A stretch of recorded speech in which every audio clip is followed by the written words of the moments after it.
Wow, I really need to think about cleaning up a bit.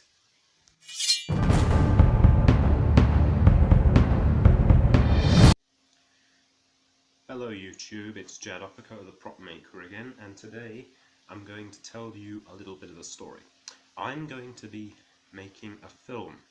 You heard me right, a film.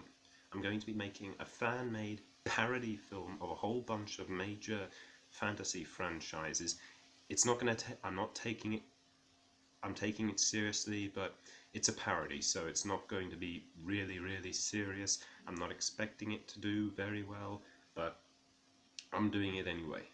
Anyway, I'm making this video because certain of my cast members have no idea how they can assemble costumes for themselves, because everyone's doing their own costume. That's the most cost-effective thing to do.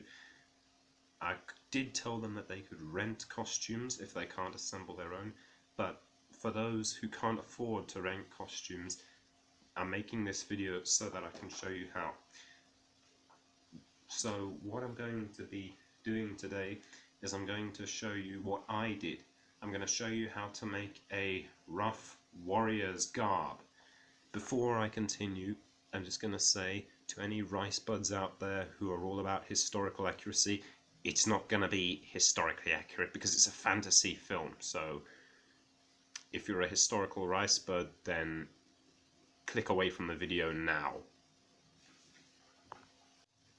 Okay, so this is the first part of my costume. You don't have to use these colors, but these are the colors I chose to use, black and white. Okay, so I haven't turned emo, don't worry. I'm not emotionally depressed or anything. Apologies to anyone who is emo. I know not all emos are emotionally depressed. Yeah, harmful stereotype, moving on. Anyway, so start out with simple black rugby shorts, or just black shorts, plain black shorts. You can see no form of insignia or any kind of brand on them, and same with a black t-shirt. That's what I'm using, with no fancy buttons or logo or anything. And that's what basically forms the undergarment of my clothing. Now we move on to the other bits. Now, when constructing your garment, your medieval garment, I recommend some kind of a heavy, thick textile. Your color of choice, of course, but I chose to use white. I can recommend packaging blanket because that's pretty good, but what I also recommend using is cheap hospital blankets, those scratchy blankets like you get in hospitals that you can buy from the nearest hospital, pharmacy, shop, whatever, where these blankets are sold. Here in South Africa we have these things called NFP. Is that the brand?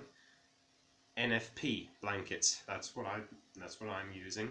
I just cut out garment-shaped pieces and then stitch them together with my sewing kit.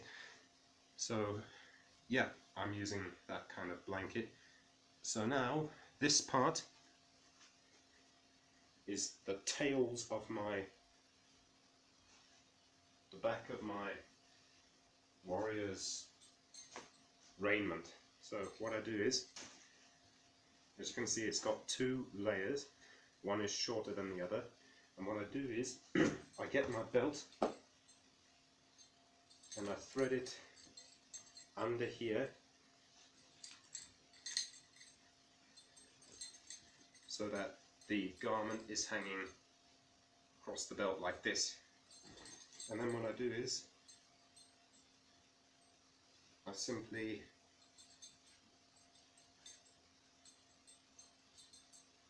put on the belt around my waist.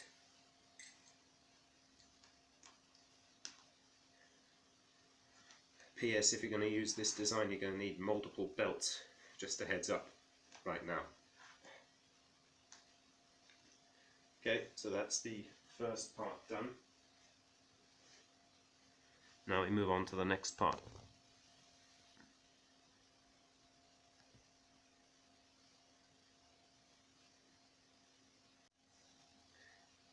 Okay, so the next part, we've got the back part of the costume. Now we want to get the front, which again is just, I've cut out a pair of these, I don't know if you could call them greaves. I've cut out a pair of these, I'm going to call them greaves, out of the same NFP blanket, surgical blanket. And what I'm going to do is, I've stitched like a belt hole in it. So, I'll do this by putting on the belt, threading it through the belt loop. If you don't know how to sew, by the way, I'm pretty sure there's some YouTube tutorials out there like this one. And what I'm going to do is, I'm going to take the top layer of the first part of the gambeson and let it fall down across the second belt. We want to give it a layered effect. Then you tighten it in the front.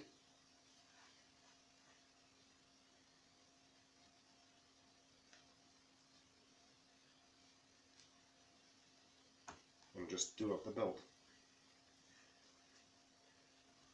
So now we've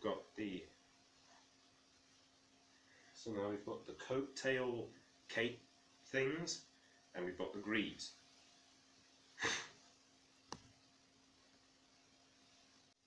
So that's all very good for the back and sides, but what about the front? You can very clearly see my shorts. Now that's where this comes in. Yet again, another piece of NFP blanket, but this one is shaped to come down the front.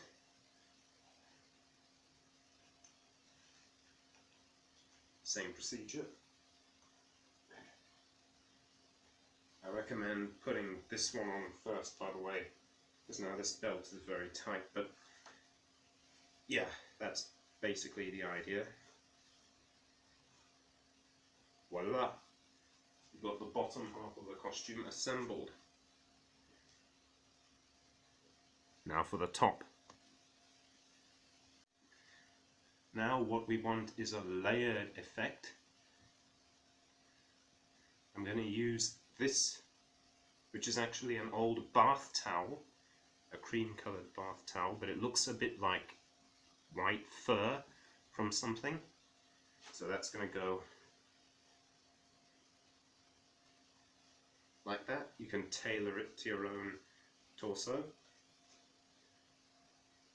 And then what's going to come next is another piece of NFP blanket that is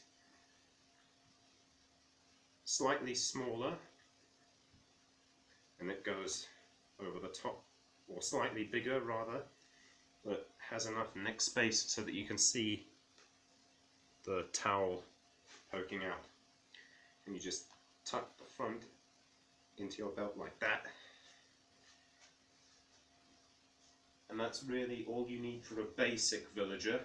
I'm not going to do the rest of the costume because that would be an enormous time-consuming effort, but I will show you with the sword I'm going to be using. I know this doesn't look very practical with the wide crossguard and all that, but that's even pointed out in the film I'm making. Like, someone says, surely you don't want that sword, it's got a massively impractical guard, but my character is of the philosophy that a strong heart makes a good sword, not the other way around.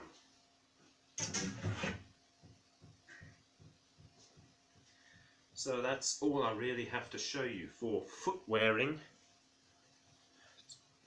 What I really mean is, for footwear, all you really need is a pair of sandals, preferably ones without any kind of Adidas logo or anything, so that they can try to be as historically accurate as possible, or even boots if you cover them up. And then what you can also do, what I've done with my costume, is wrist wrappings. Like you take some material, wrap your wrists in it, and then hold that in place with some bandage or something. So yeah, if you want a more detailed outfit, then I will make another video in the future, but for now that's all I can really share with you. Cheap hospital bedding and towels and clothing you can buy off the rack without any brands on them. That's what I can give you for now, but yeah, my time is running out, so I'm out of time for this video. But leave a like if this was helpful to you. You can use this method for yourself if you're going to a costume party or a con or a LARP fest. It's really helpful, and it's cheap.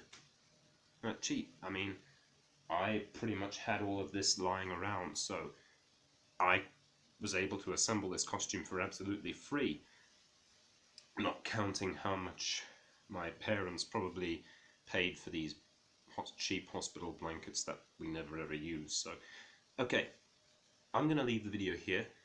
So, if you liked it, slice that like button right down the middle and subscribe for more. This is Jadopico, the prop maker, signing off.